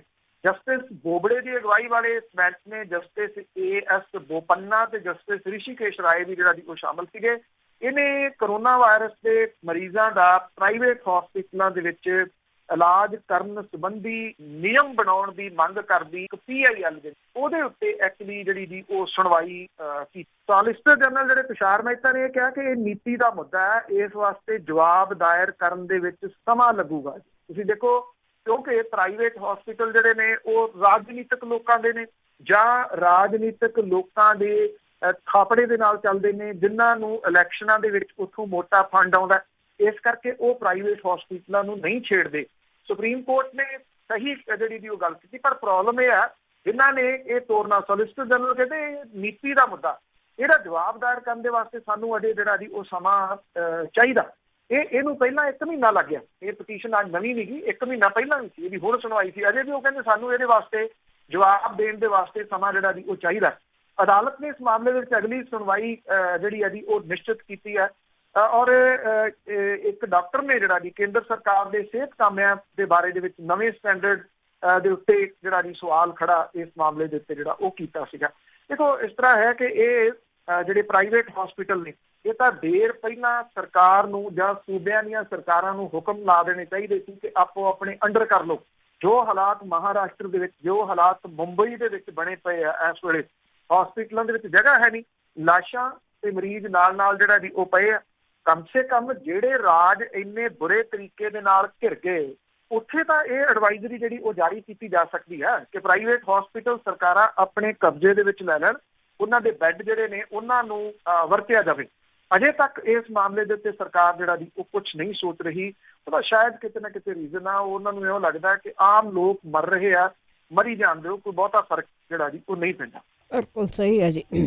ਤੇ ਅੱਗੇ ਗੱਲ ਕਰਦੇ ਆ ਪੰਜਾਬ ਦੇ ਵਿੱਚ ਕਰਫਿਊ ਤੋਂ ਬਾਅਦ ਤੇਜ਼ ਸਪੀਡ ਗੱਡੀਆਂ ਜਿਹੜੀਆਂ ਉਹ ਜਾਨਾਂ ਲੈ ਰਹੀਆਂ। ਆਪਾਂ ਇੱਕ ਦਿਨ ਅੱਗੇ ਵੀ ਗੱਲ ਜਿਹੜੀ ਜੀ ਜਦੋਂ ਲਾਈਨ ਵੀ ਖੁੱਲਦੀਆਂ ਨੇ ਉਦੋਂ ਵੀ ਸਵਾਲ ਜਿਹੜਾ ਜੀ ਪੁੱਛਦੇ ਨੇ ਲੋਕ ਕਿੰਨਾ ਸਿੱਖਣਗੇ। ਇਹ ਬੜਾ ਵੱਡਾ ਸਵਾਲ ਹੈ ਕਿ ਲੋਕ ਸਿੱਖਣਗੇ। ਇੱਥੇ ਪੰਜਾਬ ਦੇ ਵਿੱਚ ਪੰਜਾਬ ਦੀਆਂ ਸੜਕਾਂ ਦੇ ਉੱਤੇ ਜਿਹੜਾ ਇਹ ਅੰਨ੍ਹੇਵਾਹ ਜਿਹੜੇ ਗੱਡੀਆਂ ਚਲਾਉਣ ਵਾਲੇ ਆ ਉਹ ਤਾਂ ਕੁਝ ਵੀ ਜਿਹੜਾ ਜੀ ਉਹ ਸਿੱਖਣ ਦੇ ਵਾਸਤੇ ਤਿਆਰ ਨਹੀਂ ਜਿਹੜਾ ਜੀ ਉਹ ਜਾਪਦੇ। ਥਾਂ ਦੇ ਉੱਤੇ ਜਿਹੜੇ ਵਾਪਰ ਰਹੇ ਸੜਕੀ ਹਾਦਸੇ ਨੇ ਉਹ ਤਾਂ ਕਮ ਸੇ ਕਮ ਇਹੀ ਕਹਿ ਰਹੇ ਆ ਕਿ ਇਹ ਲੋਕ ਨਹੀਂ ਜਿਹੜਾ ਜੀ ਉਹ ਸਿੱਖਣਗੇ ਔਰ ਸੜਕਾਂ ਦੇ ਉੱਤੇ ਮਰਨ ਦੇ ਵਾਸਤੇ ਜਿਹੜਾ ਜੀ ਇਹ ਨਿਕਲ ਰਹੇ ਆ। ਵੱਡੀ ਗਿਣਤੀ ਦੇ ਵਿੱਚ ਜਿਹੜਾ ਜੀ ਮਰਨ ਦੇ ਵਾਸਤੇ ਨਿਕਲ ਰਹੇ ਆ ਔਰ ਇੱਕ ਨਹੀਂ 2 3 ਇਕੱਠੇ ਜਿਹੜਾ ਜੀ ਉਹ ਨੌਜਵਾਨ ਮਰ ਰਹੇ ਆ। ਥਾਂ ਦੇ ਉੱਤੇ ਜਿਹੜੇ ਹਾਦਸੇ ਵਾਪਰ ਰਹੇ ਆ। ਇੱਥੇ ਫਤਿਹਗੜ੍ਹ ਸਾਹਿਬ ਦੇ ਵਿੱਚ ਜਿਹੜਾ ਜੀ ਫਤਿਹਗੜ੍ਹ ਸਾਹਿਬ ਵਾਲੀ ਸਾਈਡ ਦੇ ਤੋਂ ਆਉਂਦਿਆਂ ਇੱਧਰ ਜਦੋਂ ਸਰਹੰਦ ਵਾਲੀ ਸਾਈਡ ਨੂੰ ਆਉਂਦੇ ਆ ਤੇ ਜਿਹੜਾ ਫਲਾਈਓਵਰ ਆ ਉਹਦੇ ਉੱਤੇ ਇੱਕ ਕਾਰ ਜਿਹੜੀ ਹੈ ਜਿਹਦੇ ਵਿੱਚ 3 ਨੌਜਵਾਨ ਜਿਹੜੇ ਸੀਗੇ ਜੀ ਔਰ ਇਹ ਨੌਜਵਾਨ ਇਹਨਾਂ ਨੇ ਤੇਜ਼ ਸਪੀਡ ਗੱਡੀ ਜਿਹੜੀ ਸੀ ਉਹ ਲਿਆ ਕੇ ਮਾਰੀ ਆਪਣੇ ਇੱਕ ਟੈਂਕਰ ਦੇ ਵਿੱਚ ਔਰ ਟੈਂਕਰ ਦੇ ਵਿੱਚ ਵੱਜੀ ਜਿਹੜੀ ਗੱਡੀ ਉਹਨੂੰ ਟੈਂਕਰ ਨੂੰ ਤਾਂ ਕੀ ਹੋਣਾ ਸੀਗਾ। ਇਹ ਗੱਡੀ ਜਿਹੜੀ ਸੀਗੀ ਉਹਦੇ ਵਿੱਚ ਬੈਠੇ 3 ਨੌਜਵਾਨ ਜਿਹੜੇ ਸੀ ਤਿੰਨੇ ਦੇ ਤਿੰਨੇ ਮਾਰੇ ਗਏ। ਇਹਨਾਂ ਸਾਰਿਆਂ ਦੀ ਉਮਰ ਜਿਹੜੀ ਸੀ ਉਹ 25 26 ਸਾਲ ਜਿਹੜੀ ਉਹ ਸੀਗੀ। ਇਸੇ ਤਰੀਕੇ ਦੇ ਨਾਲ ਇੱਥੇ ਪਾਤੜਾ ਪੈਂਦਾ ਜੀ ਪਟਿਆਲੇ ਦੇ ਨੇੜੇ, ਉੱਥੇ ਜਿਹੜੇ 2 ਨੌਜਵਾਨ ਨੇ ਉਹ ਮਾਰੇ ਗਏ। ਇਹਨਾਂ ਦੇ ਵਿੱਚੋਂ ਜਿਹੜਾ ਜੀ ਇੱਕ ਦਾ ਕਹਿੰਦੇ ਜਨਮ ਦਿਨ ਸੀਗਾ, ਜਨਮ ਦਿਨ ਮਨਾਉਣ ਦੇ ਵਾਸਤੇ ਤੜਕੇ ਗੱਡੀ ਭਜਾ ਰਹੇ ਸੀ। ਇਹ ਜਨਮ ਦਿਨ ਕਿਹੋ ਜਿਹਾ ਮਨਾਉਣਾ ਹੋਇਆ ਕਿ ਤੜਕੇ ਉੱਠ ਕੇ ਜਿਹੜਾ ਜੀ ਉਹ ਗੱਡੀ ਭਜਾਉਣੀ ਜਿਹੜੀ ਉਹ ਸ਼ੁਰੂ ਕਰ ਦਿਓ। ਖਾਧੀ ਪੀਤੀ ਹੋਊਗੀ ਜੀ ਬਿਨਾਂ ਕਿਸੇ ਸ਼ੱਕ ਦੇ। ਉਹ ਜਿਹੜੀ ਇਹ ਗੱਡੀ ਭਜਾ ਰਹੇ ਸੀਗੇ ਉਹ ਤੇਜ਼ ਹੋਣ ਕਰਕੇ ਜਿਹੜੀ ਉਹ ਆਊਟ ਆਫ ਕੰਟਰੋਲ ਹੋ ਗਈ ਤੇ ਦਿੱਲੀ ਸੰਗਰੂਰ ਜਿਹੜਾ ਹਾਈਵੇ ਆ ਉਹਦੇ ਉੱਤੇ ਪੈਂਦਾ ਪਿੰਡ ਦੁਗਾਲ ਝੰਬੋ ਝੋ ਆ ਉਹਦੇ ਵਿੱਚ ਡਿੱਗ ਪਈ ਔਰ 2 ਜਾਣੇ ਜਿਹੜੇ ਸੀ ਉਹ ਮੌਕੇ ਦੇ ਉੱਤੇ ਮਾਰੇ ਗਏ। 3 ਜਾਣੇ ਜਿਹੜੇ ਜੀ ਉਹ ਜ਼ਖਮੀ। ਇਹ 3 ਵਜੇ ਤੜਕੇ ਜਿਹੜਾ ਜੀ ਹਾਦਸਾ ਵਾਪਰਿਆ। ਕਰਫਿਊ ਆ ਰਾਤ ਨੂੰ, ਸ਼ਾਮੀ ਜਿਹੜਾ ਜੀ 7 ਵਜੇ ਤੋਂ ਲੈ ਕੇ ਸਵੇਰੇ 7 ਵਜੇ ਤੱਕ ਕਰਫਿਊ ਹੁੰਦਾ। ਕਰਫਿਊ ਦੇ ਵਿੱਚ ਇਹ ਜਿਹੜਾ ਜੀ ਭਜਾ ਕੇ ਦੇਖਦੇ ਸੀ ਵੀ ਜਨਮ ਦਿਨ ਦੇ ਉੱਤੇ ਗੱਡੀ ਕਿੰਨੀ ਕੁ ਭੱਜਦੀ। ਔਰ ਜਿਹੜਾ ਇਹਨਾਂ ਜਿਹੜੇ 2 ਜਾਣੇ ਨੇ ਇੱਕ ਤਾਂ ਯਾਦਵਿੰਦਰ ਹੈ, ਲਾਡ ਬੰਜਾਰਾ ਦਾ ਰਹਿਣ ਵਾਲਾ, ਕੁਲਵਿੰਦਰ ਸਿੰਘ ਚੱਠਿਆ ਦਾ ਜਿਹੜਾ ਜੀ ਉਹ ਰਹਿਣ ਵਾਲਾ। ਜਿਹੜਾ ਯਾਦਪ੍ਰੀਤ ਹੈ, ਯਾਦਵਿੰਦਰ ਦੀ ਯਾਦਪ੍ਰੀਤ ਹੈ, ਇਹ ਕੈਨੇਡਾ ਰਹਿੰਦਾ ਸੀਗਾ ਔਰ ਪਿਛਲੇ ਕੁਝ ਸਮੇਂ ਤੋਂ ਇੱਥੇ ਜਿਹੜਾ ਜੀ ਆਇਆ ਹੋਇਆ ਸੀਗਾ। ਫਲਾਈਟਾਂ ਦੀ ਇੰਤਜ਼ਾਰ ਕਰ ਰਿਹਾ ਸੀਗਾ ਕਿ ਹੁਣ ਉਹਨੇ ਵਾਪਸ ਪਰਤਣਾ। ਉਦੋਂ ਪਹਿਲਾਂ ਜਨਮ ਦਿਨ ਜਿਹੜਾ ਜੀ ਉਹ ਮਨਾਉਣਾ ਚਾਹੁੰਦਾ ਸੀਗਾ ਤੇ ਜਨਮ ਦਿਨ ਜਿਹੜਾ ਜੀ ਇਸ ਤਰੀਕੇ ਨਾਲ ਮਨਾਇਆ ਕਿ ਆਪਦੀ ਵੀ ਜਾਨ ਚਲੇਗੀ ਤੇ ਨਾਲ ਜਿਹੜਾ ਜੀ ਉਹਦੇ ਨਾਲ ਦੇ ਦੀ ਵੀ ਜਾਨ ਚਲੇਗੀ। ਇਹ ਹਾਲਾਤ ਪੰਜਾਬ ਦੀਆਂ ਸੜਕਾਂ ਦੇ ਉੱਤੇ ਇਹਨਾਂ ਕਮਲੇ ਲੋਕਾਂ ਨੇ ਜਿਹੜਾ ਜੀ ਉਹ ਬਣਾਏ ਹੋਏ ਆ, ਜਿਨ੍ਹਾਂ ਨੂੰ ਖੁੱਡੇ ਤੇ ਤਾੜ ਕੇ ਰੱਖਿਆ ਸੀਗਾ ਸਰਕਾਰਾਂ ਨੇ ਡੰਡੇ ਦੇ ਜ਼ੋਰ ਦੇ ਨਾਲ। ਇਹ ਕਹਿੰਦੇ ਸੀ ਵੀ ਛੇਤੀ ਜਿਹੜਾ ਜੀ ਉਹ ਕੱਢੋ ਤਾਂ ਕਿ ਅਸੀਂ ਸਾਨੂੰ ਜਿਹੜੀ ਉਹ ਮਰਨ ਮਿੱਟੀ ਜੜੀ ਹੋਈ ਆ ਵੀ ਛੇਤੀ ਜਾ ਕੇ 3 ਵਜੇ ਤੜਕੇ ਜਿਹੜੀਆਂ ਗੱਡੀਆਂ ਭਜਾਈਏ ਤੇ ਆਪਣੀ ਮੌਤ ਜਿਹੜੀ ਹੈ ਜੀ ਉਹ ਸਹੇੜੀਏ। ਇਹ ਪੰਜਾਬ ਦੇ ਨੌਜਵਾਨਾਂ ਦਾ ਹਾਲਾਤ ਹੈ ਜੀ। ਵੈਸੇ ਇਹ ਕੋਈ ਮਾਨਸਿਕਤਾ, ਬਿਮਾਰ ਮਾਨਸਿਕਤਾ ਇੱਥੇ ਨਹੀਂ ਗੀ। ਤੁਸੀਂ ਦੇਖਿਆ ਹੋਵੇ ਤਾਂ ਉਹ ਵੀਡੀਓ ਵਾਹਵਾ ਜਿਹੜੀ ਚਰਚਿਤ ਹੋਈ ਹੈ। ਪੰਜਾਬ ਦੇ ਜਿਹੜੇ ਇਹ ਭਵਿੱਖ ਆ, ਜਿਹੜਾ ਨੌਜਵਾਨ ਜਿਹੜੇ ਪੜ੍ਹਨ ਗਏ ਆ ਬਰੈਂਪਟਨ, ਉੱਥੇ ਗੱਡੀਆਂ ਦੀਆਂ ਚੀਕਾਂ ਮਰਵਾਉਂਦੇ ਸੀ। ਪੀਲ ਪੁਲਿਸ ਨੇ ਉੱਥੇ ਟਿਕਟਾਂ ਦਿੱਤੀਆਂ ਤੇ ਅੱਗੋਂ ਇਹ ਕਹਿੰਦੇ ਆ ਵੀ ਮਾਮੇ ਟਿਕਟਾਂ ਦੇ ਗਏ ਆ, ਚਾਹੇ 4-4 ਹੋਰ ਵੀ ਦੇ ਜਾਣ, ਜੱਟ ਤਾਂ ਕਹਿੰਦੇ ਏਦਾਂ ਹੀ ਜਿਹੜਾ ਜੀ ਉਹ ਲਲਕਾਰੇ ਮਾਰੂਗਾ। ਇਹ ਉੱਥੇ ਜਿਹੜਾ ਜੀ ਇਹ ਕਹਿ ਰਹੇ ਆ। ਸੋ ਇਹ ਬਿਮਾਰ ਮਾਨਸਿਕਤਾ, ਤੁਸੀਂ ਇਹ ਨਾ ਸਮਝਣਾ ਕਿ ਪੰਜਾਬ ਦੀਆਂ ਸੜਕਾਂ ਦੇ ਉੱਤੇ ਆ, ਇਹ ਪੰਜਾਬੀਆਂ 'ਚ ਵੜ ਗਈ ਹੋਈ। ਜਿੱਥੇ ਜਾਣਗੇ ਉੱਥੇ ਇਹੀ ਕੁਝ ਕਰਨਗੇ। ਬਿਲਕੁਲ ਜੀ, ਇਹ ਗੱਲ ਜੱਟ ਦੀ ਨਹੀਂ ਗੀ, ਇਹ ਗੱਲ ਹੈਗੀ ਆ ਅਮੀਰ ਮਾਪਿਆਂ ਦੀ, ਜਿਨ੍ਹਾਂ ਦੇ ਕੋਲ ਪੈਸਾ ਹੀ ਇੰਨਾ ਆ ਕਿ ਬੱਚਿਆਂ ਨੂੰ ਪਤਾ ਹੀ ਨਹੀਂ ਲੱਗਦਾ ਕਿੱਥੋਂ ਆ ਗਿਆ। ਤੇ ਅੱਗੇ ਗੱਲ ਕਰਦੇ ਆ ਮੂਸੇ ਵਾਲੇ ਕੇਸ ਦੀ। ਉਸ ਮਾਮਲੇ ਦੇ ਵਿੱਚ ਅਗਾਊ ਜ਼ਮਾਨਤ ਪੁਲਿਸ ਵਾਲਿਆਂ ਨੂੰ ਤਾਂ ਮਿਲ ਗਈ ਆ, ਪਰ ਉਹ ਮੂਸੇ ਵਾਲੇ ਦੇ ਲਈ ਥੋੜੀ ਮੁਸੀਬਤ ਹੋਰ ਖੜੀ ਕਰ ਗਏ। ਦੇਖੋ, ਇਹ ਮਾਮਲਾ ਸੰਗਰੂਰ ਦੀ ਅਦਾਲਤ ਦੇ ਵਿੱਚ ਸੁਣਵਾਈ ਅਧੀਨ ਸੀਗਾ। ਕਰਫਿਊ ਦੇ ਦੌਰਾਨ 2 ਜਗ੍ਹਾ ਦੇ ਉੱਤੇ ਫਾਇਰਿੰਗ, ਇਸ ਜਿਹੜਾ ਆਪਣੇ ਗਾਣਿਆਂ ਗੁਣਿਆਂ 'ਚ ਫਾਇਰ ਕਰਦਾ, ਉਹਨੇ ਜਿਹੜੀ ਜੀ ਉਹ ਕੀਤੀ। ਇੱਕ ਤਾਂ ਬੱਡਬਰ ਪੈਂਦਾ ਜੀ ਬਰਨਾਲਾ ਡਿਸਟ੍ਰਿਕਟ, ਤੇ ਸੰਗਰੂਰ ਡਿਸਟ੍ਰਿਕਟ ਦੇ ਵਿੱਚ ਪੈਂਦਾ ਲੱਡਾ ਕੋਠੀ। ਦੋਨੋਂ ਜਗ੍ਹਾ ਦੀਆਂ ਵੀਡੀਓ ਜਿਹੜੀਆਂ ਸੀਗੀਆਂ ਸਾਹਮਣੇ ਆ ਗਈਆਂ। ਵੀਡੀਓ ਤੋਂ ਬਾਅਦ ਮਾਮਲਾ ਦਰਜ ਹੋ ਗਿਆ, ਔਰ ਮਾਮਲਾ ਜਿਹੜਾ ਸੀ ਮਾਮੂਲੀ ਦਰਜ ਕੀਤਾ ਗਿਆ। ਕਰਫਿਊ ਤੋੜਨ ਦੀਆਂ ਧਾਰਾਵਾਂ ਲਾਈਆਂ ਗਈਆਂ। ਕੁਝ ਵਕੀਲ ਜਿਹੜੇ ਸੀਗੇ ਜੀ ਉਹ ਪਹੁੰਚ ਗਏ ਹਾਈ ਕੋਰਟ ਦੇ ਵਿੱਚ। ਫਿਰ ਪੰਜਾਬ ਦੀ ਪੁਲਿਸ ਨੂੰ, ਪੰਜਾਬ ਦੀ ਸਰਕਾਰ ਨੂੰ ਇਹ ਕਹਿਣਾ ਪਿਆ ਵੀ ਨਹੀਂ, ਉੱਥੇ ਧਾਰਾਵਾਂ ਜਿਹੜੀਆਂ ਜੀ ਉਹ ਸਖਤ ਲੱਗਣਗੀਆਂ। ਆਰਮਜ਼ ਐਕਟ ਲੱਗੂਗਾ, ਜਿਹੜਾ ਕਿ ਪਹਿਲਾਂ ਲਾਉਣ ਨੂੰ ਤਿਆਰ ਨਹੀਂ ਸੀ। ਆਰਮਜ਼ ਐਕਟ ਲੱਗ ਗਿਆ। ਜਿਹੜੇ ਪੁਲਿਸ ਵਾਲੇ ਇਹਦੇ ਵਿੱਚ ਸ਼ਾਮਲ ਸੀਗੇ, ਸੰਗਰੂਰ ਪੁਲਿਸ ਦੇ ਸੀਗੇ, ਉਹਨਾਂ ਨੇ ਆਪਣੀ ਅਦਾਲਤ ਦੇ ਵਿੱਚ ਜਿਹੜੀਆਂ ਜੀ ਅਗਾਊਂ ਜ਼ਮਾਨਤਾਂ ਲਾਈਆਂ ਸੀ। ਇਹਦੀ ਸੁਣਵਾਈ ਜਿਹੜੀ ਜੀ ਉਹ ਸੋਮਵਾਰ ਹੋਈ ਸੀਗੀ। ਇਹਦਾ ਫੈਸਲਾ ਜਿਹੜਾ ਜੀ ਉਹ ਰੱਖਿਆ ਹੋਇਆ ਸੀਗਾ ਰਾਖਵਾਂ। ਹੁਣ ਇਸ ਮਾਮਲੇ ਦੇ ਵਿੱਚ ਐਡੀਸ਼ਨਲ ਸੈਸ਼ਨ ਜੱਜ ਦੀ ਜਿਹੜੀ ਅਦਾਲਤ ਹੈ, ਉਹਨੇ ਅਸਲਾ ਐਕਟ ਦੇ ਵਿੱਚ ਸ਼ਾਮਲ ਜਿਹੜੇ 4 ਪੁਲਿਸ ਮੁਲਾਜ਼ਮ ਨੇ, ਉਹਨਾਂ ਦੇ ਵਿੱਚੋਂ ਜਿਹੜੀ ਹੈ ਜੀ ਇਹਨਾਂ ਨੂੰ ਜਿਹੜੀ ਅੰਤਰਿਮ ਜ਼ਮਾਨਤ ਹੈ ਉਹ ਦੇ ਦਿੱਤੀ ਹੈ ਜੀ।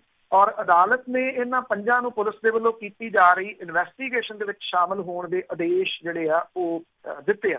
ਇਹਨਾਂ ਨੇ ਆਪਣੀ ਅਰਜ਼ੀ ਜਿਹੜੀ ਜੀ ਉਹ ਦਾਇਰ ਕੀਤੀ, ਔਰ ਜਿਹੜੇ ਇਹਨਾਂ ਦਾ ਬਚਾਓ ਕਰ ਰਹੇ ਜਿਹੜੇ ਵਕੀਲ ਸੀਗੇ, ਜਿਹੜੀਆਂ ਉਹਨੇ ਦਲੀਲਾਂ ਦਿੱਤੀਆਂ ਨੇ, ਉਹ ਇਸ ਗਾਇਕ ਦੇ ਵਾਸਤੇ ਵੱਡੀ ਮੁਸ਼ਕਲ ਜਿਹੜੀ ਦੀ ਉਹ ਬਣ ਸਕਦੀਆਂ ਨੇ। ਜਿਹਨੂੰ ਲੈ ਕੇ ਪੁਲਿਸ ਕਹਿੰਦੀ ਆ ਕਿ ਅਸੀਂ ਛਾਪੇ ਮਾਰ ਰਹੇ ਹਾਂ, ਉਹ ਘਰੇ ਹੈ ਨੀਗਾ। ਉਹਦੇ ਘਰੇ ਜਿਹੜਾ ਜੀ ਉਹ ਜਿੰਦਰਾ ਲੱਗਿਆ ਹੋਇਆ। ਇਸੇ ਕਰਕੇ ਉਹਦੇ ਗਾਣੇ ਨੂੰ ਹੁਣ ਜਿਹੜਾ ਜੀ ਦੂਜੇ ਤਰੀਕੇ ਨਾਲ ਇੱਥੋਂ ਦੇ ਚੈਨਲ ਜਿਹੜੇ ਆ ਜੀ ਉਹ ਪੇਸ਼ ਕਰ ਰਹੇ ਆ ਵੀ ਜਿੱਥੇ ਬੰਦਾ ਮਾਰ ਕੇ ਕਸੂਰ ਪੁੱਛਦੇ, ਜੱਟ ਉਸ ਪਿੰਡ ਚੋਂ ਫਰਾਰ ਹੋ ਗਿਆ, ਮਤਲਬ ਕੋਈ ਹੈ ਨੀਗਾ ਉੱਥੇ, ਉਹਦੇ ਘਰ ਨੂੰ ਜਿਹੜਾ ਜੀ ਉਹ ਜਿੰਦਰਾ ਲੱਗਿਆ। ਜਿਹੜੀਆਂ 2 ਦਲੀਲਾਂ ਟੈਕਨੀਕਲੀ ਇਹਦੇ ਵਿੱਚ ਇਹ ਇੰਟਰਮ ਬੇਲ ਦੇ ਵਾਸਤੇ ਪੁਲਿਸ ਵਾਲਿਆਂ ਦੇ ਵੱਲੋਂ ਵਕੀਲ ਨੇ ਦਿੱਤੀਆਂ ਨੇ, ਉਹ ਇਹਦੇ ਵਾਸਤੇ ਮੁਸ਼ਕਲ ਖੜੀ ਕਰਨਗੀਆਂ। ਇੱਕ ਤਾਂ ਦਲੀਲ ਉਹਦੇ ਵਿੱਚ ਇਹ ਦਿੱਤੀ ਗਈ ਆ ਕਿ ਪੂਰੀ ਵਾਇਰਲ ਹੋਈ ਵੀਡੀਓ ਦੇ ਵਿੱਚ ਕਿਤੇ ਵੀ ਕੋਈ ਪੁਲਿਸ ਮੁਲਾਜ਼ਮ ਖੁਦ ਫਾਇਰਿੰਗ ਕਰਦਾ ਨਜ਼ਰ ਨਹੀਂ ਆ ਰਿਹਾ। ਇਹ ਦਲੀਲ ਦੀ ਹੈ। ਮਤਲਬ ਇਹਦੀ ਦਲੀਲ ਦਾ ਦੂਜਾ ਜਿਹੜਾ ਜੀ ਪੱਖ ਹੈ ਕਿ ਪੁਲਿਸ ਵਾਲੇ ਨਹੀਂ ਫਾਇਰਿੰਗ ਕਰ ਰਹੇ, ਫਾਇਰਿੰਗ ਸਿੱਧੂ ਮੂਸੇਵਾਲਾ ਕਰ ਰਿਹਾ ਜੀ, ਉਹਨੂੰ ਫਸਾਤਾ।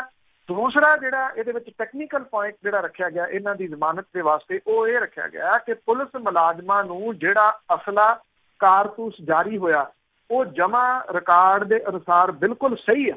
ਇਹ 2 ਦਲੀਲਾਂ ਜਿਹੜੀਆਂ ਸੀ ਅਦਾਲਤ ਨੇ ਮੰਨ ਲਈਆਂ, ਔਰ ਇਹਦੇ ਕਰਕੇ ਇਹਨਾਂ ਨੂੰ ਇੰਟਰਮ ਬੇਲ ਮਿਲ ਗਈ। ਪਰ ਜਿਹੜਾ ਹੁਣ ਇਹ ਅਸਲਾ ਤੇ ਕਾਰਤੂਸ ਜਾਰੀ ਹੋਇਆ, ਕਹਿੰਦੇ ਉਹ ਜਮ੍ਹਾਂ ਰਿਕਾਰਡ ਦੇ ਅਨੁਸਾਰ ਸਹੀ ਹੈ। ਫਿਰ ਇਹ ਜਾਰੀ ਕਿਵੇਂ ਹੋ ਗਿਆ, ਇਹ ਜਿਹੜਾ ਜੀ ਪੁਆਇੰਟ ਹੈ, ਇਹ ਇਸ ਗਾਇਕ ਦੇ ਵਾਸਤੇ ਜਿਹਨੇ ਫੁਕਰਪੁਣੇ ਦੀਆਂ ਜਿਹੜੀਆਂ ਦੀ ਹੱਦਾਂ ਸਾਰੀਆਂ ਲੰਘੀਆਂ ਹੋਈਆਂ ਨੇ, ਉਹਦੇ ਵਾਸਤੇ ਆਉਂਦੇ ਦਿਨਾਂ ਦੇ ਦੌਰਾਨ ਮੁਸੀਬਤ ਬਣੂਗਾ। ਔਰ ਕਿਹਾ ਜਾ ਰਿਹਾ ਕਿ ਉਹ ਵੀ ਹੁਣ ਇੰਟਰਮ ਬੇਲ ਆਪਣੀ ਲਈ ਉਹ ਲਾਊਗਾ ਕਿ ਜੇ ਇਹਨਾਂ 4 ਨੂੰ ਮਿਲ ਗਈ ਤੇ ਮੈਨੂੰ ਵੀ ਮਿਲ ਜਾਣੀ ਹੈ। ਪਰ ਜੇ ਕਿਸੇ ਨੇ ਆਰਡਰ ਦੀ ਕਾਪੀ ਪੜ੍ਹੀ ਹੈ ਤਾਂ ਉਹਦੇ ਵਿੱਚ ਇਹ 2-3 ਚੀਜ਼ਾਂ ਜਿਹੜੀਆਂ ਹੈਗੀਆਂ ਨੇ, ਟੈਕਨੀਕਲੀ ਪੁਲਿਸ ਵਾਲੇ ਆਪਣੇ ਗਾਲੋਂ ਗਲਾਵਾਂ ਲਾ ਕੇ ਉਹਦੇ ਗਲ 'ਚ ਪਾ ਗਏ ਜੀ। ਦੇਖੋ ਕਿੰਨਾ ਕੁ ਪੈਂਦਾ। ਤੇ ਅੱਗੇ ਗੱਲ ਕਰਦੇ ਆ ਪੂਰੇ ਭਾਰਤ ਮੁਲਕ ਦੀ ਤੇ ਪੰਜਾਬ ਦੀ। ਇਸ ਦੇ ਵਿੱਚ ਕਰੋਨਾ ਦੇ ਜਿਹੜੇ ਕੇਸ ਆ ਕੋਈ ਕਮੀ ਨਹੀਂ ਆ ਰਹੀ। ਬਿਲਕੁਲ ਜੀ, ਇਹ ਬਹੁਤ ਫਿਕਰਮੰਦੀ ਵਾਲੀ ਜਿਹੜੀ ਗੱਲ ਹੈ ਜੀ ਕਿ ਨਾ ਮੁਲਕ ਦੇ ਵਿੱਚ ਇਹ ਕੇਸ ਜਿਹੜੇ ਆ ਉਹ ਘਟ ਰਹੇ ਆ।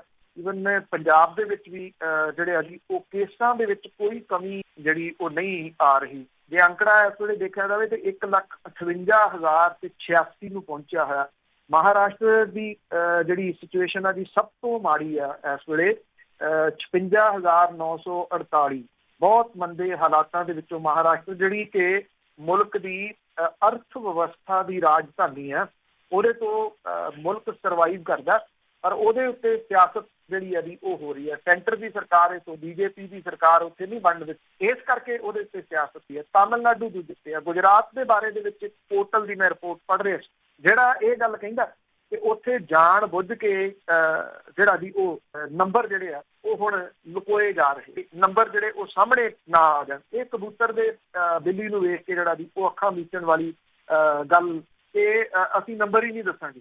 ਇਹਦੇ ਨਾਲ ਕਿਤੇ ਇਹ ਜਿਹੜਾ ਵਾਇਰਸ ਆ ਉਹ ਕਿਤੇ ਘੱਟ ਜੂਗਾ ਜਾਂ ਉਹਦੇ ਵਿੱਚ ਕੋਈ ਕਮੀ ਜਿਹੜੀ ਹੈ ਜੀ ਉਹ ਆ ਜੂਗੀ? ਨਹੀਂ, ਇਸ ਤਰ੍ਹਾਂ ਤਾਂ ਕਮੀ ਜਿਹੜੀ ਉਹ ਨਹੀਂ ਆਉਣੀ। 24 ਘੰਟਿਆਂ ਦੇ ਵਿੱਚ ਪਿਛਲੇ 170 ਹੋਰ ਮੌਤਾਂ ਜਿਹੜੀਆਂ ਜੀ ਉਹ ਹੋ ਗਈਆਂ। ਔਰ ਜਿਹੜੀਆਂ ਵੱਖ-ਵੱਖ ਜਿਹੜੇ ਸੂਬੇ ਨੇ ਉਹਨਾਂ ਦੇ ਵਿੱਚ ਇਹ ਅੰਕੜੇ ਜਿਹੜੇ ਆ ਲਗਾਤਾਰ ਵੱਧ ਰਹੇ ਆ। ਜੇ ਆਪਾਂ ਪੰਜਾਬ ਦੀ ਗੱਲ ਜਿਹੜੀ ਕਰੀਏ, ਪੰਜਾਬ ਦੇ ਵਿੱਚ 24 ਘੰਟਿਆਂ ਦੇ ਵਿੱਚ 33 ਨਵੇਂ ਕੇਸ ਜਿਹੜੇ ਆ ਜੀ ਉਹ ਆਏ ਆ। ਅੰਮ੍ਰਿਤਸਰ ਦੇ ਵਿੱਚ 16 ਤੇ ਪਟਿਆਲਾ ਦੇ ਵਿੱਚ 7 ਹੋਰ ਮਰੀਜ਼ ਜਿਹੜੇ ਜੀ ਉਹ ਨਵੇਂ ਇਹ ਕਰੋਨਾ ਵਾਇਰਸ ਤੋਂ ਪੀੜਤ ਜਿਹੜੇ ਆਏ ਆ। ਪਿਛਲੇ ਦਿਨਾਂ ਦੇ ਵਿੱਚ ਬਰਨਾਲਾ ਡਿਸਟ੍ਰਿਕਟ ਨੂੰ ਕਰੋਨਾ ਵਾਇਰਸ ਮੁਕਤ ਜ਼ਿਲ੍ਹਾ ਐਲਾਨਿਆ ਗਿਆ ਸੀ। ਇੱਥੇ 2 ਕੇਸ ਨਵੇਂ ਆ ਗਏ ਔਰ ਉਹ ਦੁਬਾਰਾ ਫਿਰ ਜਿਹੜਾ ਜੀ ਉਹ ਵਾਇਰਸ ਪਹੁੰਚ ਗਿਆ। ਪੰਜਾਬ ਦੇ ਵਿੱਚ ਜਿਹੜਾ ਅੰਕੜਾ ਉਹ 2139 ਤੱਕ ਜਿਹੜਾ ਜੀ ਉਹ ਪਹੁੰਚ ਗਿਆ। ਅੰਮ੍ਰਿਤਸਰ ਦੇ ਵਿੱਚ ਸਭ ਤੋਂ ਜ਼ਿਆਦਾ ਕੇਸ ਜਿਹੜੇ ਜੀ ਉਹ ਸਾਹਮਣੇ ਆਏ। ਹੁਣ ਜਿਹੜੇ ਇਹ ਕੇਸ ਆ ਰਹੇ ਆ ਜੀ ਇਹਨਾਂ ਦਾ ਲਿੰਕ ਨਹੀਂ ਅੱਗੋਂ ਲੱਭ ਰਿਹਾ। ਲਿੰਕ ਤੋਂ ਭਾਵ ਕਿ ਇਹ ਕਿਹਦੇ ਤੋਂ ਅੱਗੇ ਜਿਹੜੇ ਜੀ ਉਹ ਆਏ ਆ। ਜਿਹੜੇ ਲੋਕ ਆ ਰਹੇ ਆ ਨਾ ਇਹਨਾਂ ਦੀ ਕੋਈ ਟਰੈਵਲ ਹਿਸਟਰੀ ਆ ਨਾ ਜਿਹੜਾ ਜੀ ਕੁਛ ਹੋਰ, ਅੱਗੇ ਤੋਂ ਅੱਗੇ ਜਿਹੜਾ ਜੀ ਇਹ ਫੈਲ ਰਿਹਾ। ਜਿਹੜੀ ਗੱਲ ਮੈਡੀਕਲ ਤੌਰ ਦੇ ਉੱਤੇ ਐਕਸਪਰਟ ਨੂੰ ਪਿਛਲੇ ਦਿਨਾਂ ਦੇ ਵਿੱਚ ਕਹਿ ਰਹੇ ਸੀਗੇ ਕਿ ਬਚਣ ਦੀ ਹੁਣ ਲੋੜ ਹੈ, ਉਹ ਕਹਾਣੀ ਜਿਹੜੀ ਜੀ ਉਹ ਸਾਹਮਣੇ ਨਜ਼ਰ ਆਉਂਦੀ ਦਿਸ ਰਹੀ ਜੀ। ਤੇ ਅਖੀਰ ਦੇ ਵਿੱਚ ਗੱਲ ਕਰਦੇ ਹਾਂ, ਜੋ ਵਿਦੇਸ਼ਾਂ ਦੇ ਵਿੱਚੋਂ ਪੰਜਾਬ ਵਿੱਚ ਆ ਰਹੇ ਆ ਜਿਹੜੇ ਹੋਟਲਾਂ ਵਾਲੇ ਆ ਉਹਨਾਂ ਦੀ ਦੋਹਾਂ ਹੱਥਾਂ ਨਾਲ ਲੁੱਟ। ਐਕਚੁਅਲੀ ਜੀ ਲੋਕ ਕਹਿ ਰਹੇ ਆ ਕਿ ਟ੍ਰੇਨਾਂ ਦੇ ਵਿੱਚ ਜਿਹੜੀ ਹਾਲਤ ਮਾੜੀ ਆ, ਜਿਹੜੇ ਫਲਾਈਟਾਂ ਰਾਹੀਂ ਆ ਰਹੇ ਆ ਉਹਨਾਂ ਦੀ ਤਾਂ ਬੜੀ ਆਓ ਭਗਤ ਹੋ ਰਹੀ ਆ। ਕੁਛ ਵੀ ਇਸ ਤਰ੍ਹਾਂ ਦਾ ਨੀਗਾ ਜੀ। ਸ਼ਾਇਦ ਹੋ ਸਕਦਾ ਜੀ ਕਿ ਆਉਂਦੇ ਦਿਨਾਂ ਦੇ ਦੌਰਾਨ ਜਿਹੜੀਆਂ ਅੰਕੜੇ ਸਾਂਭਣ ਵਾਲੀਆਂ ਜਿਹੜੀਆਂ ਹੈ ਨੇ, ਜਿਹੜੀਆਂ ਬੁੱਕਸ ਨੇ, ਉਹਨਾਂ ਦੇ ਵਿੱਚ ਵੀ ਇਹ ਚੀਜ਼ ਜਿਹੜੀ ਜੀ ਉਹ ਸ਼ਾਮਲ ਹੋ ਜਾਵੇ ਕਿ ਦੁਨੀਆ ਦਾ ਇਹੋ ਜਿਹਾ ਕਿਹੜਾ ਮੁਲਕ ਆ ਜੀ ਜਿੱਥੇ ਟ੍ਰੇਨਾਂ ਰਾਹ ਭੁੱਲ ਜਾਂਦੀਆਂ ਨੇ, ਤੇ ਉਹਦੇ ਵਿੱਚ ਵੀ ਜਿਹੜਾ ਜੀ ਸ਼ਾਮਲ ਹੋ ਸਕਦਾ। ਕੋਈ ਸੋਚ ਸਕਦਾ ਕਿ 200 ਟ੍ਰੇਨਾਂ ਦੇ ਵਿੱਚੋਂ 40 ਜਿਹੜੀਆਂ ਟ੍ਰੇਨਾਂ ਨੇ ਉਹ ਆਪਣਾ ਰਾਹ ਭੁੱਲ ਗਈਆਂ, ਸੱਜੇ ਮੁੜਨ ਦੀ ਜਗ੍ਹਾ ਖੱਬੇ ਮੁੜ ਗਈਆਂ, ਤੇ ਉਹਨਾਂ ਨੂੰ ਪਤਾ ਨਹੀਂ ਲੱਗਾ ਵੀ ਇਹ ਜਿਹੜੀ ਲਾਈਨ ਹੈ ਸਿੱਧੀ ਬਿਹਾਰ ਨੂੰ ਜਾਂਦੀ ਆ ਜਾਂ ਉੱਤਰ ਪ੍ਰਦੇਸ਼ ਨੂੰ ਜਾਂਦੀ ਆ ਜਾਂ ਫਿਰ ਇਹ ਉਧਰ ਪੱਛਮੀ ਬੰਗਾਲ ਵਾਲੀ ਸਾਈਡ ਦੇ ਉੱਤੇ ਕਿਤੇ ਜਿਹੜਾ ਜੀ ਉਹ ਚਲੇ ਜਾਂਦੀ ਹੈ। 8-8, 9-9 ਦਿਨ ਲੋਕ ਜਿਹੜੇ ਆ ਇਹਨਾਂ ਟ੍ਰੇਨਾਂ ਦੇ ਵਿੱਚ ਰੁਲ ਰਹੇ ਆ ਤੇ ਜਿਹੜੇ ਏਅਰਲਾਈਨਾਂ ਦੇ ਰਾਹੀਂ ਆ ਰਹੇ ਆ ਹਾਲਾਤ ਉਹਨਾਂ ਦੇ ਵੀ ਕੋਈ ਬਹੁਤੇ ਚੰਗੇ ਨਹੀਂ। ਜਿਹੜੇ ਲੋਕਾਂ ਨੂੰ ਇੱਥੇ ਕੁਆਰੰਟਾਈਨ ਕੀਤਾ ਗਿਆ ਹੋਟਲਾਂ ਦੇ ਵਿੱਚ, ਪੰਜਾਬ ਦੇ ਹੋਟਲਾਂ ਦੇ ਵਿੱਚ ਚੰਮ ਲਾ ਰਹੇ ਆ ਹੋਟਲ ਜਿਹੜੇ ਜੀ ਉਹਨਾਂ ਦੀ ਮਹਿੰਗਾ ਮੁੱਲ ਉਹਨਾਂ ਨੂੰ ਤਾਰਨਾ ਜਿਹੜਾ ਜੀ ਉਹ ਪੈ ਰਿਹਾ। ਜਿਹੜੇ ਵਿਦੇਸ਼ਾਂ ਦੇ ਵਿੱਚ ਫਸ ਗਏ ਸੀਗੇ ਇਹਨਾਂ ਏਅਰਲਾਈਨਸ ਦੇ ਨਾਲ ਹੀ ਆਏ ਆ, ਉਹ ਆ ਕੇ ਬਾਹਰ ਦੱਸ ਰਹੇ ਆ ਕਿ ਕੈਦੀਆਂ ਵਾਂਗੂ ਉੱਥੇ ਜਿਹੜਾ ਜੀ ਉਹ ਸਲੂਕ ਕਰਨਾ ਪੈ ਰਿਹਾ।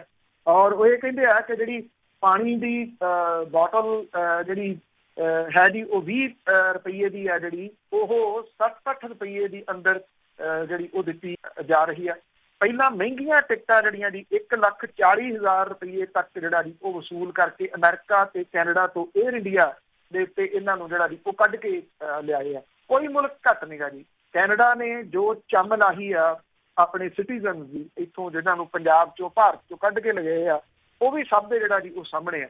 ਅਜੇ ਵੀ ਇੱਥੇ ਵਿਚਾਰੇ ਲੋਕ ਜਿਹੜਾ ਜੀ ਉਹ ਤੜਫ ਰਹੇ ਆ। ਕਰਜ਼ੇ ਚੁੱਕ ਕੇ ਲੋਕਾਂ ਨੇ ਜਿਹੜੀਆਂ ਜੀ ਉਹ ਟਿਕਟਾਂ ਲਈਆਂ। ਚਲੋ ਉੱਥੇ ਜਾ ਕੇ ਉਹਨਾਂ ਨੇ ਆਪਣੇ ਘਰੇ ਜਾ ਕੇ ਕੁਆਰੰਟਾਈਨ ਜਿਹੜਾ ਜੀ ਉਹ ਕਰ ਲਿਆ। ਇੱਥੇ ਜਿਹੜਾ ਜੀ ਕਹਿੰਦੇ ਨਹੀਂ ਤੁਸੀਂ ਘਰੇ ਨਹੀਂ ਕੁਆਰੰਟਾਈਨ ਕਰਨਾ, ਤੁਸੀਂ ਹੋਟਲਾਂ ਦੇ ਵਿੱਚ ਜਾਣਾ ਜੀ। ਅੱਛਾ, ਹੋਟਲਾਂ ਦੀ ਲਿਸਟ ਜਿਹੜੀ ਆ ਉਹ ਸਰਕਾਰ ਦਿੰਦੀ ਹੈ ਤੇ ਕਿਤੇ ਨਾ ਕਿਤੇ ਉਹ ਰਲ ਕੇ ਵੀ ਹੋਊਗਾ ਨਾ ਵੀ ਇੰਨੀ ਕੁ ਚੰਮ ਤੁਸੀਂ ਲਾ ਲਓ, ਇੰਨੀ ਕੁ ਉਹ ਸਾਡੀ ਉਹਦੇ ਵਿੱਚ। ਇਸ ਕਰਕੇ ਉੱਥੇ ਉਹਨਾਂ ਨੂੰ ਦੱਸਿਆ ਜਾ ਰਿਹਾ ਕਿ ਇਸ ਹੋਟਲ ਦੇ ਵਿੱਚ ਤੁਸੀਂ ਜਿਹੜਾ ਜੀ ਉਹ ਰਹਿਣਾ। ਉੱਥੇ ਫਿਰ ਇਹਨਾਂ ਤੋਂ ਜਿਹੜਾ ਜੀ ਪੈਸੇ 20 ਰੁਪਈਏ ਦੀ ਬੋਟਲ ਜਿਹੜੀ 60 ਰੁਪਈਏ ਉਹਦੇ ਵਿੱਚ ਕੀਤੇ ਜਾ ਰਹੇ ਆ। ਜਿਹੜੇ ਆਮ ਸਧਾਰਨ ਖਾਣਾ ਉਹ ਵੀ ਬਹੁਤ ਮਹਿੰਗਾ ਦਿੱਤਾ ਜਾ ਰਿਹਾ। ਜਿਹੜਾ ਕਮਰੇ ਦਾ ਕਿਰਾਇਆ ਉਂਝ ਜਿਹੜਾ ਜੀ ਮਿਲਦਾ ਉਸ ਤੋਂ 3 ਗੁਣਾ ਜ਼ਿਆਦਾ ਪੈਸੇ ਜਿਹੜੇ ਜੀ ਉਹ ਲਏ ਇਹਨਾਂ ਤੋਂ ਜਾ ਰਹੇ ਆ। ਇਹ ਹਾਲਾਤ ਨੇ ਜਿਹੜੇ ਸਰਕਾਰਾਂ ਨੇ ਬਣਾਏ ਹੋਏ।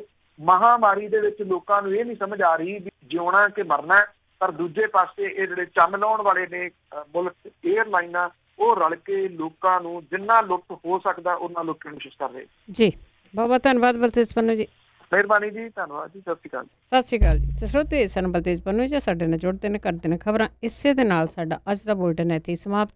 ਬਲਵਿੰਦਰ ਕੌਰ ਵੱਲੋਂ ਆਪ ਸਭ ਨੂੰ ਪਿਆਰ ਭਰੀ ਸਤਿ ਸ਼੍ਰੀ ਅਕਾਲ।